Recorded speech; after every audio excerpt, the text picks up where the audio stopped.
How's it going, everyone? I'm David Quinones with S&D Real Estate, and I am standing outside of my latest listing.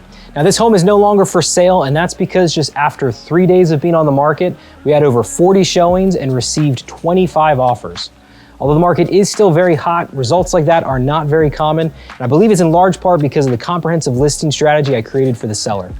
In this video, I'm going to give you 5 mistakes to avoid when selling your home and go over the steps I took with this listing. That way you too can get top dollar when you sell.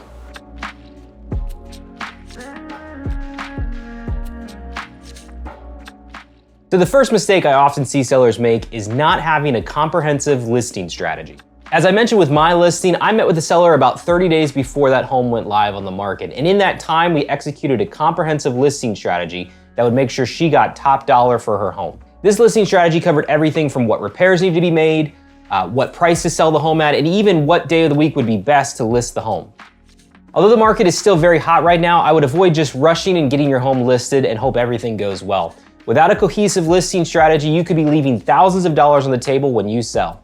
Mistake number 2 is sellers not making low cost but high impact repairs. It is not necessary to renovate your entire home before listing. Most buyers can factor in major repairs needed based on the price of the home. But the one thing you should be working on as a seller is low cost repairs that have a very high impact on the buyer's impression of your home.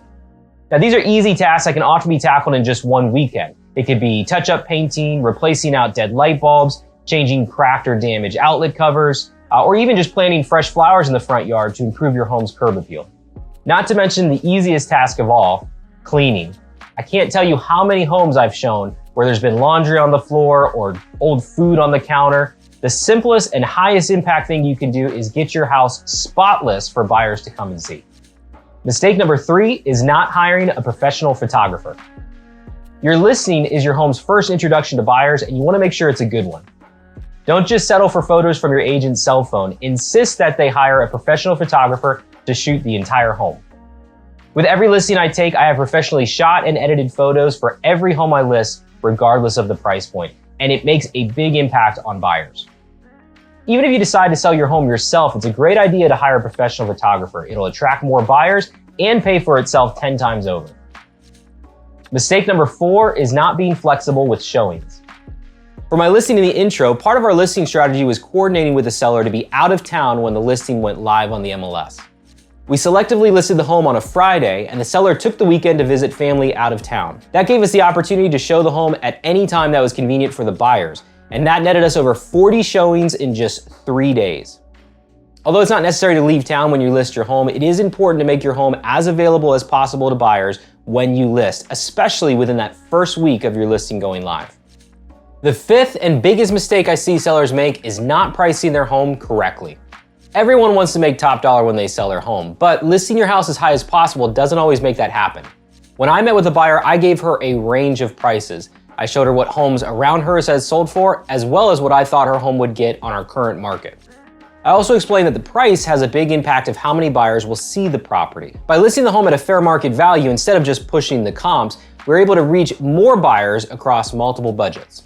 To further expand our home's exposure, I recommended we hit a set price bracket with the listing price.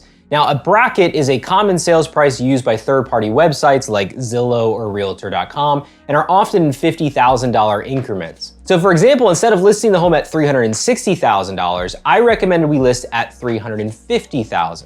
That way, these third-party websites will show the property to those who are maxed out at $350,000, but also to those who are at $350,000 and above.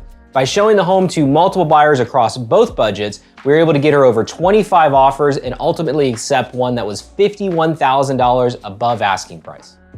So there you go, those are my 5 mistakes to avoid when selling your home. If you're thinking about selling your home and you would like to create a listing strategy catered to you, all you have to do is give me a call. I'm gonna put my number in the description below. You can reach out, I would love to help.